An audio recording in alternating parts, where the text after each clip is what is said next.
প্রতিদিন একই শার্ট পরে জনপ্রিয় সব প্রোগ্রাম করেন। দেখতেও তিনি সাদাসিধে, তাছাড়া খুবই সাদামাটা জীবনযাপন করেন। কৃষকদের নিয়ে বিভিন্ন অনুষ্ঠান করায় জনপ্রিয়তা পেতে সময় লাগেনি চ্যানেল আইয়ের অন্যতম কর্ণধার শাইখ সিরাজের। আর এই সাদামাটা স্টাইল এবং সস্তা জনপ্রিয়তাকে কাজে লাগিয়ে জনগণের ইমোশনের সাথে চরম এক গেম খেলেছেন সিরাজ। এর মধ্য দিয়ে শাইখ সিরাজ ক্রমেই হয়ে ওঠেন কসাই সিরাজে। বিভিন্ন কৃষিকাজের ভিডিও বানিয়ে মানুষের কাছে প্রতারণা করে বিক্রি করেছেন টার্কি মুরগির বাচ্চা, কাটিমন আমের চারা কিংবা সৌদির খেজুর গাছ। আর সরল মনে হাজার হাজার কৃষক এসব বাণিজ্যিকভাবে চাষ করতে গিয়ে পথের ফকির হয়েছেন। ব্যাংক লোন নিয়ে দেউলিয়া এসব ব্যক্তিদের মধ্যে আত্মহত্যার প্রবণতাও দেখা গেছে। মোট কথা, শাইখ সিরাজের বিরুদ্ধে কৃষকদের অভিযোগের শেষ নেই। শাইখ সিরাজ এতটাই চালাক যে শেখ হাসিনাকে তেল মেরে তিনি স্বাধীনতা পুরস্কার পর্যন্ত বাগিয়ে নিয়েছেন। তার বিরুদ্ধে অসংখ্য অভিযোগ থাকা সত্ত্বেও কিছুই হয়নি তার, কারণ সিরাজ ছিলেন হাসিনার অন্যতম একজন দালাল। আমাদের আজকের ভিডিওতে উন্মোচন করব শাইখ সিরাজের সমস্ত ভণ্ডামিগুলো, কেন তার বিরুদ্ধে কোনো ব্যবস্থা নিচ্ছে না সরকার। এছাড়াও তার সমস্ত অপকর্মের ফিরিস্তি সম্পর্কে জানতে ভিডিওটি 1 সেকেন্ডও না টেনে শেষ পর্যন্ত দেখতে থাকুন। হাসিনার পালানোর আগে দিনের বেলা তিনি ছিলেন মস্ত আওয়ামী লীগার। রাষ্ট্রীয় সব অনুষ্ঠানেই তাকে দেখা যায়। স্যুট বুট পরে সব অনুষ্ঠানে উপস্থিতি দেখা যায়। সরকারের মন্ত্রী এমপিদের সঙ্গে তার সারাদিন গলায় গলায় ভাব। তদবির করে তিনি কাজও বাগিয়ে নেন। রাত বাড়তে থাকে আর পরিচয় পরিবর্তন হতে থাকে তার। রাতে হয়ে যান বিএনপির ত্যাগী কর্মী। বিএনপির জন্য তিনি প্রামাণ্য চিত্র বানান। বিএনপির প্রামাণ্য চিত্রে তিনি কণ্ঠ দেন। বিএনপি মিডিয়াতে কি কি বিষয় কাজ করবে তার প্রধান পরামর্শক হিসেবেও কাজ করেছেন তিনি। তিনি সেই শাইখ সিরাজ যিনি 2018 সালে জোর করে বাগিয়ে নেন স্বাধীনতা পদক।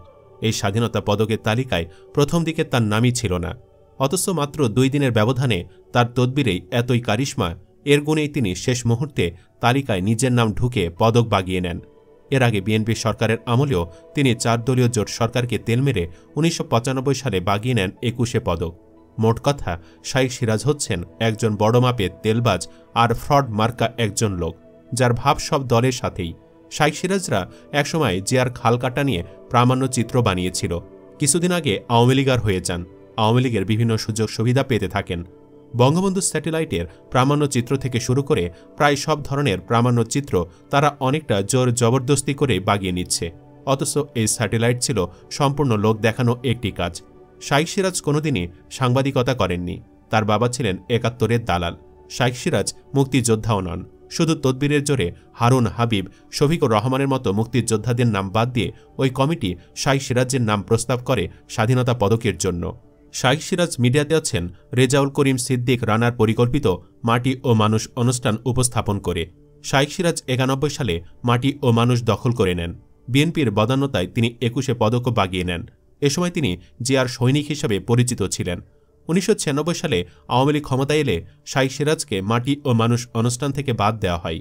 কৃষিমন্ত্রী মতিয়া চৌধুরী তৎকালীন তথ্য প্রতিমন্ত্রী অধ্যাপক আবু সাঈদকে সে সময় লিখিত চিঠি দিয়ে শাইখ সিরাজের বিরুদ্ধে অর্থ আত্মসাৎ, দুর্নীতির অভিযোগ উত্থাপন করেন। এ সময় শাইখ সিরাজ ইমপ্রেস টেলিফিল্ম এবং পরবর্তীতে চ্যানেল আইয়ের পরিচালক হন।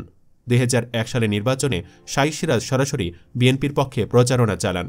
মাহিবি চৌধুরীর এক অনুষ্ঠানে তিনি বিএনপিকে ভোট দেওয়ার আহ্বান জানান। 2001 সালে বিএনপি ক্ষমতা এলে শাইখ সিরাজ অত্যন্ত প্রভাবশালী ব্যক্তিতে পরিণত হন। হাওয়া ভবনে তার নিয়মিত যোগাযোগ ছিল। 2008-এ আওয়ামী লীগ এলে রাজাকার পুত্র খোলস পাল্টাতে থাকেন। তিনি আওয়ামী লীগার হয়ে যান। চ্যানেল আইতে মন্ত্রীদের ডেকে নানা উপহার দিয়ে ফায়দা হাসিলই ছিল তার কাজ। এহেন একজন ব্যক্তির নাম স্বাধীনতা পদকের মতো সর্বোচ্চ রাষ্ট্রীয় স্বীকৃতিতে কিভাবে প্রস্তাব করা হয়েছিল তা এক বিষয়ই বটে। এখন হাসিনা সরকার পলায়নের পর তিনি আবারও ধান্দা খুঁজছেন কিভাবে আবারও বিএনপি কিংবা সমমানাদের দলে ঢুকে যাওয়া যায়। এই তো ছিল তার চাটুকারিতার নমুনা।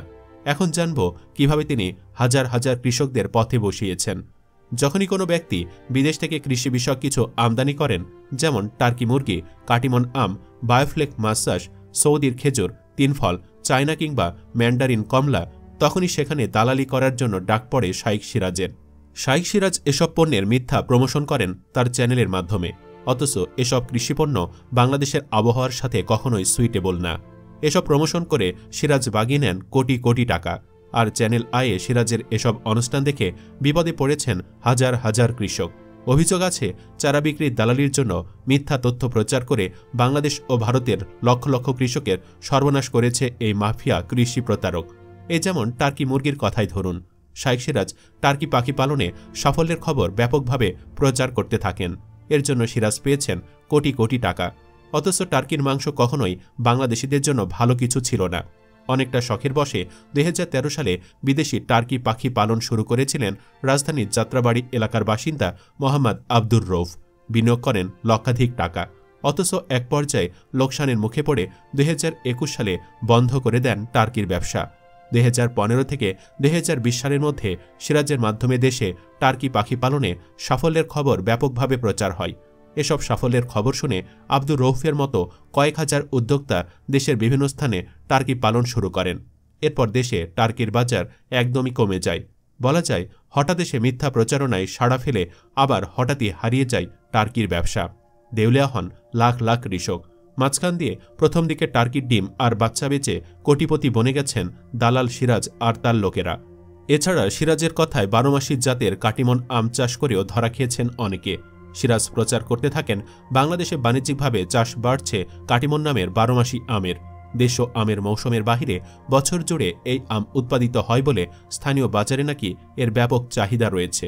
পাইকারি পর্যায়ে প্রতি কেজি আম 300 টাকা থেকে শুরু করে 350 টাকা পর্যন্ত বিক্রি হয়। বছরে 2 বার তোলা যায় কাটিমন আম। চাঁপাইনবাবগঞ্জ জেলার নাচল উপজেলায় কাটিমন আম বাণিজ্যিকভাবে চাষ করে লাভবান হচ্ছেন অনেকেই। এরকম আরও কত তথ্য, কিন্তু বাস্তবে দেখা যায় বাংলাদেশের আবহাওয়াতে এসব আম কখনোই জুৎসই না। অনেকেই কাটিমন আম চাষ করে পথে বসেছেন, পরে পুরো বাগানই কেটে ফেলতে হয়েছে। একই অবস্থা কমলা চাষিদেরও। তার প্রচারণায় অনেকে চায়না কিংবা মান্দারিন কমলা চাষ করেন, কিন্তু সেগুলো সফলতার মুখ দেখেনি। কাশ্মীরি আপেল কুলে 4 বিঘায় 36 লাখ টাকা আয়ের কথা বলেন সিরাজ, কিন্তু বাস্তবে জামানতও বাঁচেনি কৃষকের। এভাবেই কৃষকরা বাস খেয়েছেন, আর মাঝখান দিয়ে সিরাজ ঠিকই ফায়দা লুটে নিয়েছেন। কদিন আগে চ্যানেল আইয়ের বার্তা প্রধান শাইখ সিরাজ সহ কয়েকজনের বিরুদ্ধে প্রতারণা, চাঁদাবাজি, অর্থ আত্মসাৎ এবং প্রাণনাশের হুমকির অভিযোগ এনেছিলেন স্বর্ণ কিশোরী অনুষ্ঠানের চেয়ারম্যান এবং চ্যানেল আইয়ের সাবেক উপস্থাপিকা ফারজানা রশিদ ব্রাউনিয়া। বুধবার ঢাকার মুখ্য মহানগর হাকিম আদালতে করা এক মামলার আবেদনে ব্রাউনিয়া অভিযোগ করেন, আসামিরা তার পাওনা মাসিক মজুরি দীর্ঘদিন ধরে পরিশোধ না করে প্রতারণা করেছেন এবং তাকে 50 কোটি টাকা চাঁদা দেওয়ার জন্য হুমকি দিয়েছেন। কর্মীদের বেতন দেওয়া সহ এমন হাজার হাজার অভিযোগ আছে শাইখ সিরাজের নামে। দর্শক, আপনি কি চান হাসিনার দালাল শাইখ সিরাজকে যেন গ্রেফতার করে কঠিন শাস্তি দেওয়া হয়? কমেন্ট বক্সে জানিয়ে দিন আপনার মতামত। ভিডিওটি ভালো লাগলে লাইক দিন এবং শেয়ার করে সবাইকে জানার সুযোগ করে দিন। চ্যানেলটি এখনও সাবস্ক্রাইব করে না থাকলে সাবস্ক্রাইব করুন। ধন্যবাদ।